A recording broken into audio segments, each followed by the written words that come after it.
Iran ने कर लिया परमाणु बम का परीक्षण। चीन ने ठुकराया अमेरिका का offer. Gaza board of peace में शामिल होंगे 8 इस्लामिक देश। न्यूजीलैंड में बारिश और भूस्खलन से मचा हाहाकार। संन्यास से पहले शेख हसीना करना चाहती हैं खेल।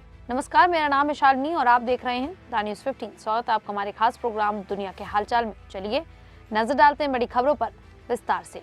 ईरान में हाल के भूकंपों ने सोशल मीडिया पर हलचल मचा दी है, जहां लोग इन्हें परमाणु परीक्षण की अफवाहें बता रहे हैं। दरअसल 22 जनवरी 2026 को ईरान के केरमान प्रांत में 4.7 तीव्रता का भूकंप आया, जिसका केंद्र अनबाराबाद के पास था और गहराई 46 से 57 किलोमीटर बताई गई।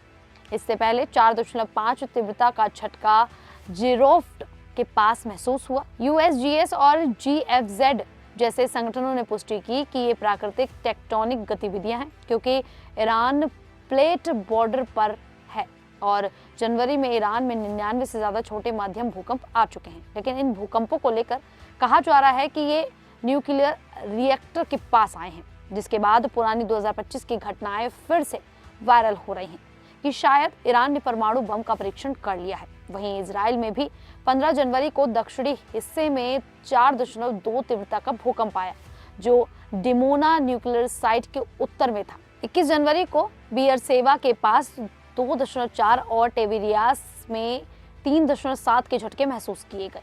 ये डेड सी फॉल्ट से जुड़े प्राकृतिक हैं। एक्स पर कई पोस्ट दावा करती हैं कि ये इजराइल का गुप्त टेस्ट था, खासकर भूकंप ड्रिल वाले दिन, लेकिन कोई आफ्टर शॉक्स या रेडिएशन नहीं और सरकार ने इसे प्राकृतिक बताया। लेकिन वहीं दूसरी ओर ट्रंप सरकार ने इजराइल को 1 बिलियन के बॉम्ब्स, बुलडोजर भेजे, कुल 10 बिलियन से ज्यादा आर्म्स भेजे हैं, जिनको लेकर कहा जा रहा है कि ये किसी बड़े युद्ध की तैयारी चल रही है और ये ईरान के साथ तनाव को देखते हुए की जा रही है। इसीलिए ईरान मिसाइल टेस्ट कर रहा है और इजराइल साइबर अटैक। लेकिन अभी जंग तुरंत शुरू होने वाली नहीं है कि दोनों तरफ पर डिप्लोमेसी यानी कि बातचीत चल रही है। अमेरिका के प्रस्तावित बोर्ड ऑफ पीस को लेकर अब चीन का रुख साफ हो गया है। चीन ने इस बोर्ड में शामिल होने से इनकार कर दिया है। भारत में चीनी दूतावास की प्रवक्ता यू जिंग ने सोशल मीडिया प्लेटफॉर्म एक्स पर बताया कि अमेरिका ने चीन को इस बोर्ड में शामिल होने का न्योता दिया था, लेकिन चीन इसे स्वीकार नहीं करेगा। चीन का कहना है कि वह हमेशा संयुक्त राष्ट्र को ही दुनिया की शांति और व्यवस्था का मुख्य मंच मानता है और अंतर्राष्ट्रीय कानून व यूएन चार्टर के सिद्धांतों का समर्थन करता रहेगा। अमेरिकी राष्ट्रपति डोनाल्ड ट्रंप इस समय स्विट्जरलैंड के दावोस में वर्ल्ड इकोनॉमिक फोरम के दौरान इस बोर्ड को औपचारिक रूप देने की कोशिश कर रहे हैं। ट्रंप ने इसे एक बहुत शक्तिशाली बोर्ड बताया है और कहा है कि यह वही काम करेगा जो यूएन को करना चाहिए था। उनका कहना है कि ये बोर्ड गाजा से शुरू होकर भविष्य में दुनिया के दूसरे संघर्षों को सुलझाने में मदद करेगा। अमेरिकी योजना के मुताबिक ये बोर्ड पश्चिम एशिया के संघर्ष को खत्म करने के लिए बनाई गई 20 बिंदुओं की शांति योजना का हिस्सा है। इसका उद्देश्य गाजा में स्थिरता लाना, युद्ध के बाद पुनर्निर्माण, निवेश और फंडिंग की निगरानी करना है। अमेरिका का कहना है कि करीब 25 देश इस बोर्ड में शामिल होने के लिए सहमत हो चुके हैं, लेकिन चीन के इनकार से साफ है कि इस योजना पर अभी वैश्विक सहमति नहीं बनी है। तो वहीं डोनाल्ड ट्रंप के प्रस्तावित बोर्ड ऑफ पीस में 8 इस्लामिक देश ने शामिल होने की सहमति दे दी है। इन देशों का कहना है कि वे गाजा में स्थायी शांति, पुनर्निर्माण और राजनीतिक स्थिरता के लिए इस पहल का समर्थन करेंगे। ये बोर्ड गाजा सीज़फायर के दूसरे चरण के तहत बनाया गया है। इसका उद्देश्य गाजा में अस्थायी प्रशासन, पुनर्निर्माण, फंडिंग और निवेश को एक साथ एक संगठन ढांचे में लाना है।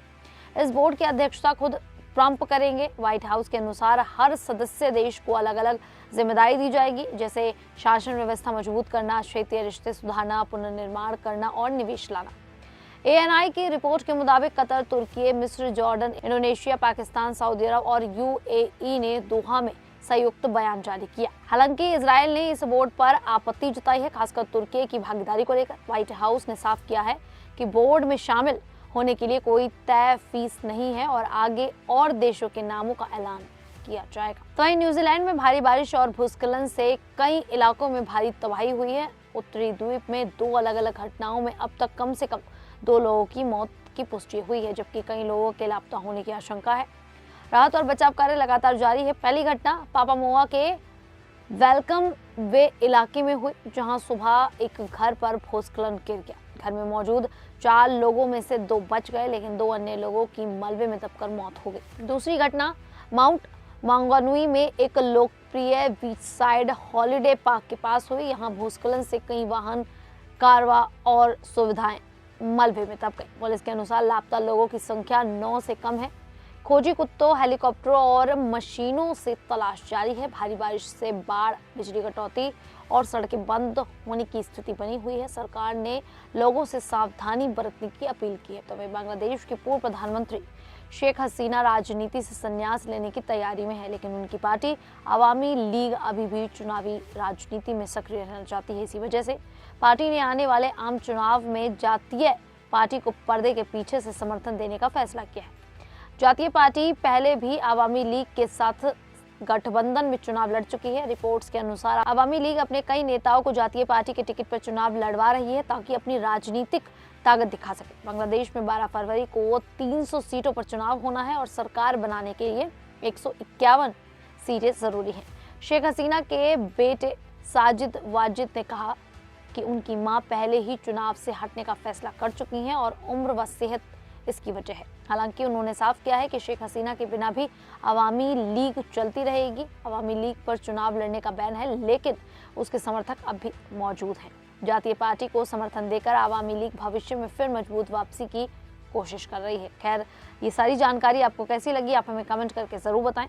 अभी के लिए इतना ही, फिर हाजिर होंगे ऐसी ही देश और दुनिया से जुड़ी बड़ी खबरों के साथ। तब तक के लिए देखते रहिए द न्यूज़ 15।